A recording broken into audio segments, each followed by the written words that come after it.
Smurder. Nigga. Oh man, this is like some shit out of a movie, bro. Like, I don't know if you ever watched Married with Children back in the day, Al Bundy, the great Al Bundy.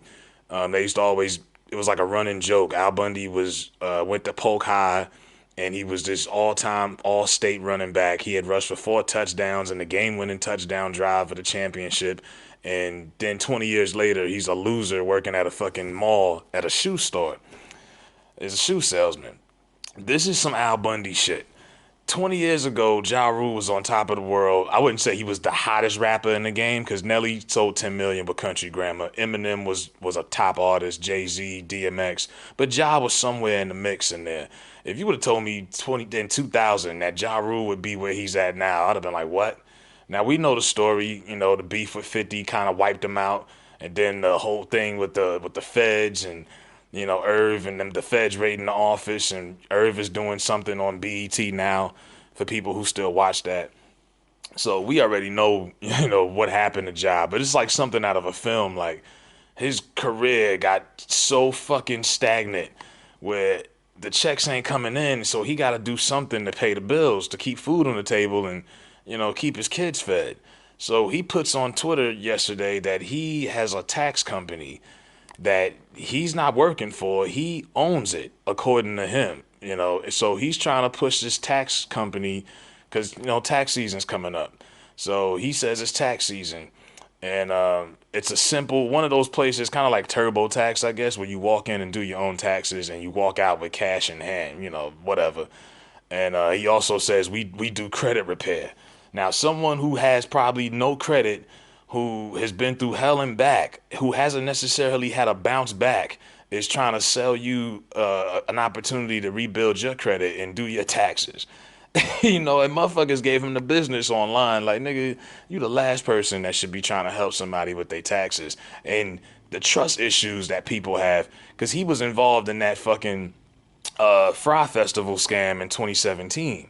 One of the biggest scams of the last 20 years. So put that on top of it also. So he's 43, and he's had his own tax issues where he had a 2-year sentence for tax evasion in 2011 because he owed 2 million in back taxes, and in 2019 supposedly they said he owed 2 million in taxes, so he could be going to jail again for tax fraud. So why the fuck would anybody trust somebody who's already been to jail for tax evasion to do their taxes? Come on, man. Like, sometimes the joke writes itself, and I don't know if Ja just trolls because he knows he's the joke, he's the punchline of the century. So he just like, you know what, fuck it. This is what this is what I have to do to get people to talk about me. Then fuck it. I'm like, is this a real business? Is anybody in Jersey, if you're seeing this, can you please? Is this real? You know, like, and you're promoting fraud. And this is a guy who was involved in a fraudulent music festival. And then he goes on to say haters are funny, and I'm like, I think Ja Rule is honestly delusional. And then he also tweets, man, people really hurting out here, a lot of healing needed. God bless everyone. Hope you all get what you work for. The jokes writes itself, man. Then he says, y'all been hating on me since '03, and I ain't stopped getting money yet. Yeah, why did you go to jail for tax evasion then? Why do you owe $2 million in taxes? And then he keeps going. Thanks for the promo. Shit was easy. Y'all are very predictable. So maybe it worked for him. I don't know. But the chances of people going to a Ja Rule tax company to get their taxes done in 2020, it ain't gonna work, man. If someone who was actually more established, who people trusted, that was more successful, like if Jay-Z opened up this business, niggas would probably buy into it. But Jeffrey Atkins just isn't in the right, place in his life to be fucking. I get it. You gotta hustle. You gotta do what you gotta do. But this ain't it, my brother.